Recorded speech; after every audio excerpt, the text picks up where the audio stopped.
Good afternoon, everyone, and welcome back to the Mar Project. Mar Chua here, and welcome to another mini vlog. I don't know if this is considered as a mini vlog, but as I film this, it is currently November 2, 2024. But I figured I'd share you guys a little story or a little adventure I went on last week on October 26. So, we visited the Bantayog ng mga Bayani, which is a monument slash museum for one of my classes in university. So, the class in question is called PI 100. And I am not sure until now. Actually, neither of us are sure what the PI actually stands for. Other people will be like, it actually means a swear word in our native language, which I would rather not say because I don't want to get like this video. I don't want this video to be taken down. But basically, in this class, we are to take up the life times and works of our national hero Jose Rizal, but lately it has been more than just that. We would also have some Philippine history adventures, Philippine history like recaps. We'd also like look at other referential materials relating to Philippine history, but of course this also included Bantayog or Bantayog. I am not actually sure, but I'll just say Bantayog for the sake of this video. So this museum is dedicated to the fallen victims, martyrs, and heroes during the martial law period, which happened from 1972 to 1986. So the museum featured art pieces such as paintings and sculptures depicting events and emotions during the martial law, as well as images and visual archives of newspaper articles, signed documents or letters, and contracts. So the first part of our visit, it was held outdoors. We visited a garden with a large statue depicting a fallen warrior with a message or at least an interpretation equivalent to "Don't lose hope, we can still rise," or in Filipino, "Bangon tayo, huwag mawalan ng pag-asa." Though the statue also had some embossed lines, I don't know if we call it embossed, from our late hero, Dr. Jose Rizal's Mi Ultimo Adios, which was a letter, which also means my last farewell or my ultimate goodbye. There's actually a lot of different translations and meanings. So, this statue had three different perspectives or at least languages of the lines from Mi Ultimo Adios. So in the front part of the statue, there was one in English, then the back was, I think it was in Filipino. Then the left side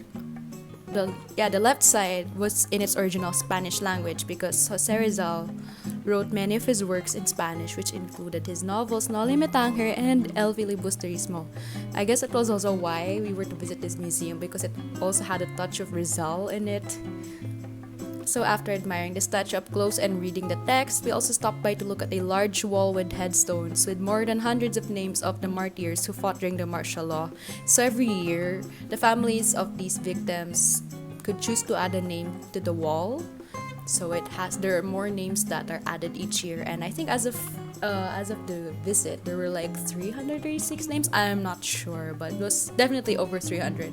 So once we returned to the main building, we met our tour guide. Her name is Mrs. Susan Macabuag or Macabuag. I'm so sorry po for butchering your last name. I also had her permission to vlog our trip to the museum and also include some of the stuff we have seen. So thank you po so much for letting me vlog my experiences in this museum. So she led us to explore the rest of the building, which was divided into what I noted down as three parts. First was visiting art exhibits and murals, then entering the main museum, which had mostly archives. Then we would watch short documentaries and films or really animations about the martial law period.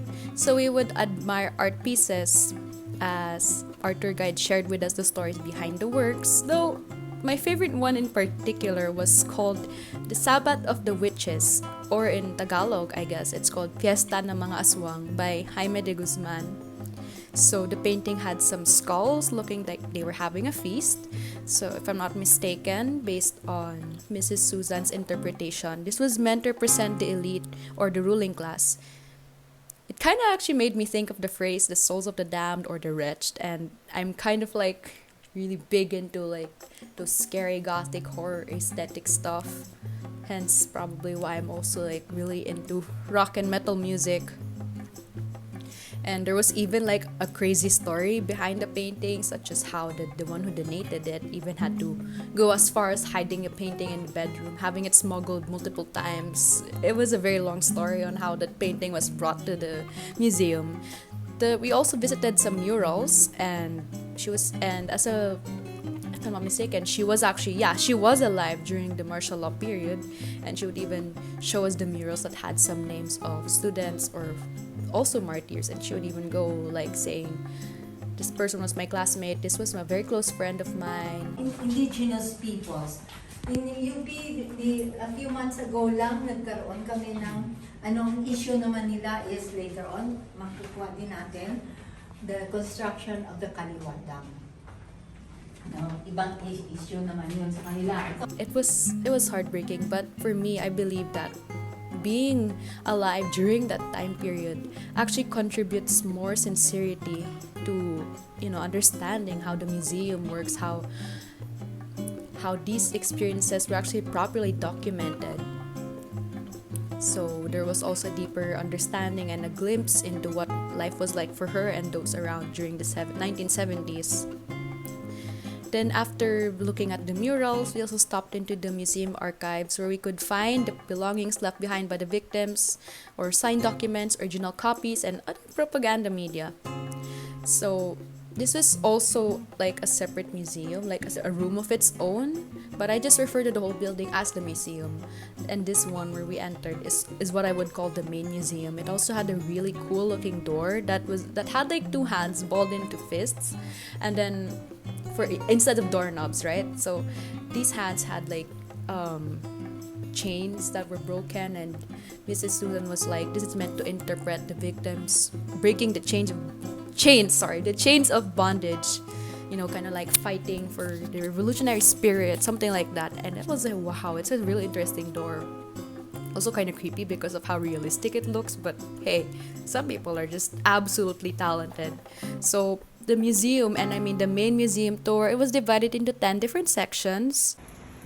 Ang pinapakita niya, the military, even throughout our history, has been used as a tool to oppress, how do you call this? Occupy, and how do you call this? Violate, no?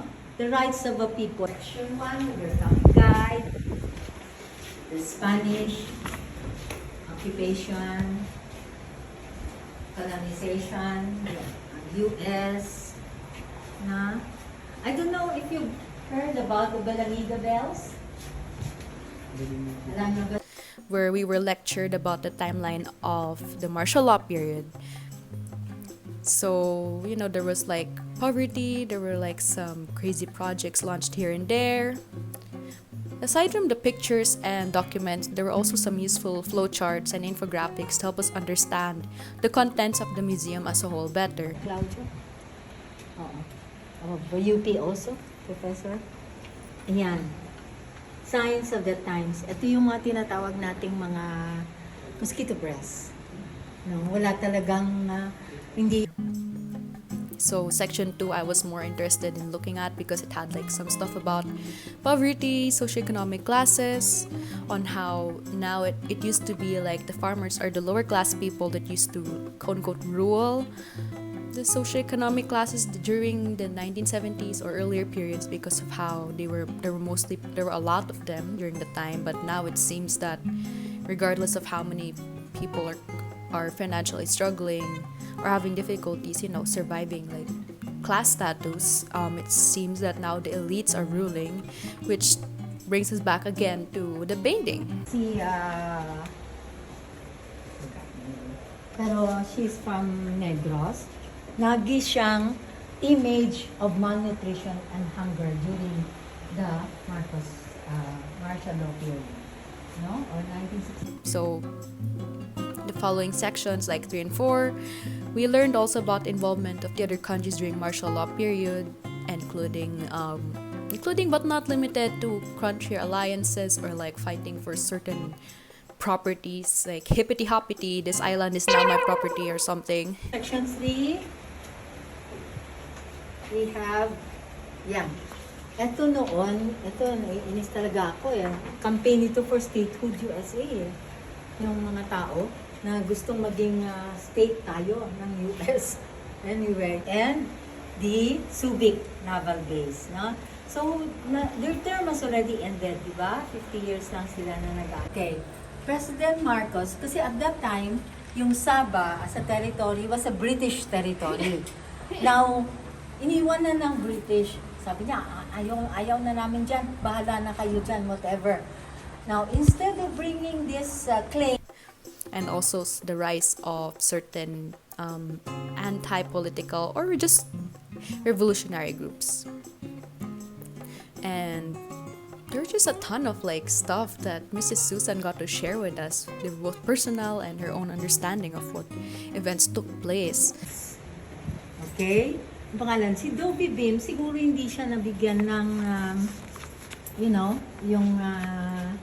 yung share of whatever compensation or wealth na meron sila because at that time, malakas na yung ugong ng pag-amas ng malaking pera in the Swiss banks by President Marcos and the First Lady in the name of... And for the remaining sections of the museum tour we explored, we were allowed to explore the rest of the room, looking at the colorful and creative posters during the revolution, then the photographs of the victims or of people protesting. And there was, I'm not sure because I was like far away from when this happened, but there was some kind of like, I think it was just boarded by like a secret door or something. I swear that prison cell wasn't there earlier, but basically we also were allowed inside the prison cell that was supposed to be like a recreation of the prison cells that, well, obviously the prisoners were staying at during the martial law period. It was very small and cramped up. There was a bunk bed. There was also a small study desk that was obviously very dusty and filled with very old books. And I think there was also a matchbox and like some papers if you want to write letters. And there was also a very dirty toilet. I don't know if the toilets during the time were actually dirty or maybe the toilet in the prison cell now, the recreated one, is just like really dusty because of how old it is. Nasira na nga lang yung aming bed na. Saka yan, may mga anay na kami dito na infest. Sabi ng isang batang guest, no, this is also another sketch by Boy Dominguez, no? Our surrealist artist. Tapos ayan, sabi ng isang bata, nagpapasahan sila ng sigarilyo, Sabi ko. So, to conclude our overall visit to the museum, both the main museum and the whole building, we went inside this amphitheater where we watched the documentaries and animations created by, oh my gosh, I have to be careful in saying this, Pambansang Komisyong Pangkasaysayan, or like the National Historical Commission of the Philippines. I think that's what it translates to. So the animations were super creative. Like the people behind these videos really said, graphic design is my passion.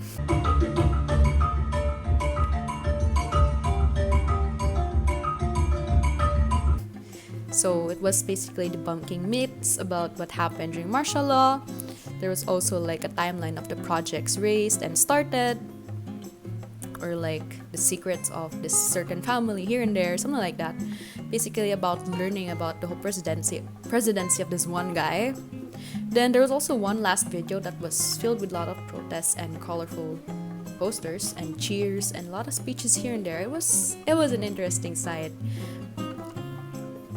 So overall, the visit was actually enriching, and I got to learn so much more about the reality of like this guy's presidency, something like that. And also, I can see why PI 100 is also like an immersive experience into our country's history, especially with, social media today and the new generations of students. From what I've heard, it's kind of like very concerning that a lot of people seem to not know so much anymore about our national heroes.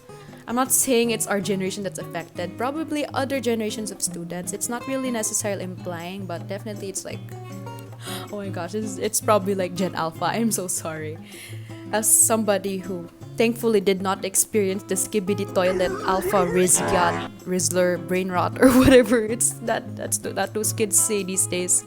I'm so grateful that I got to go on this museum tour and also take up this class in general. Actually, the PI 100 class is a requirement that all fourth year students, or at least graduating students such as myself, have to take up regardless of your major. I really don't know what exactly is the purpose, but I guess just like what I've mentioned, it's to learn more about Philippine history.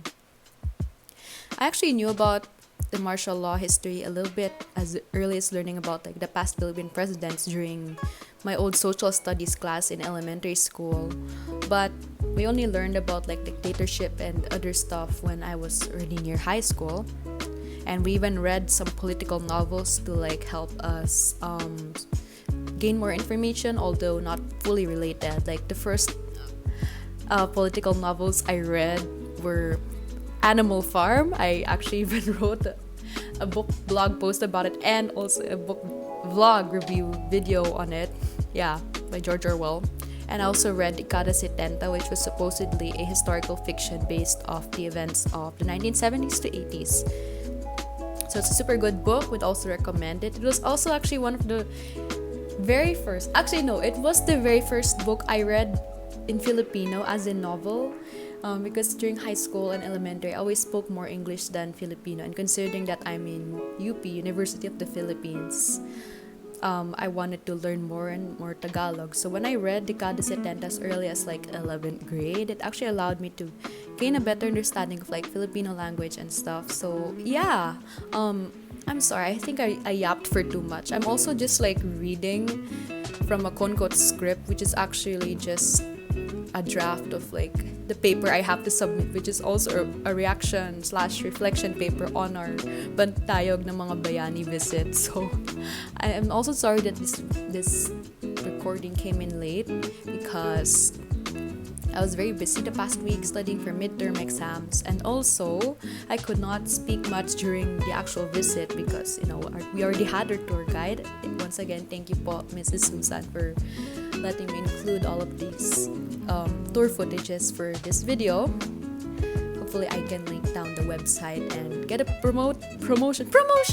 Anyway, yeah, so it is currently almost 3 p.m. so I'm gonna work on editing this vlog, but that's about it. So that's all I have today. Thank you guys so much for watching. I hope you enjoyed this vlog as much as I did, I don't know. It's the same thing I say every time I film like something.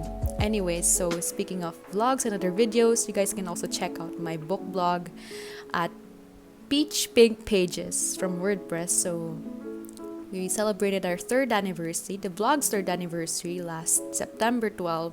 So I decided to give like a huge name change and huge new like aesthetic of some sort, or like theme for the book blog. So you guys can also check out the pages and the other articles I've written on there.